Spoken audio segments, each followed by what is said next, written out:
Cuma tinggal puing-puing baik, pecah itu kondisi sikok rumah di Jalan Gelora, Lorong Jilataka 32 Elek yang sudah tertunu.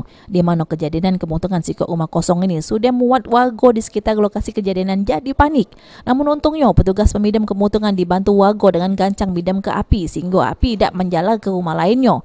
Muhammad Hasan selaku ketua RT di lokasi kemotongan jelaskan kalau rumah yang sudah tertunu tersebut tak katik penghuninya, di mana sudah lama rumah tersebut tidak ditempati lagi oleh penghuninya. Mak ini rumah tersebut menurut Muhammad Hasan galak dijadikan tempat nyogok oleh budak-budak muda. Kurang sekitar 6 tahunan lah, nggak ditunggu lagi. Kosong gitu ya. Ayo, karena kan sempatnya bingungnya api itu dari mana? Ada, itu berarti ada masalah yang lain. RT katanya sering jadi tempat kumpul-kumpul anak muda ya? Benar itu.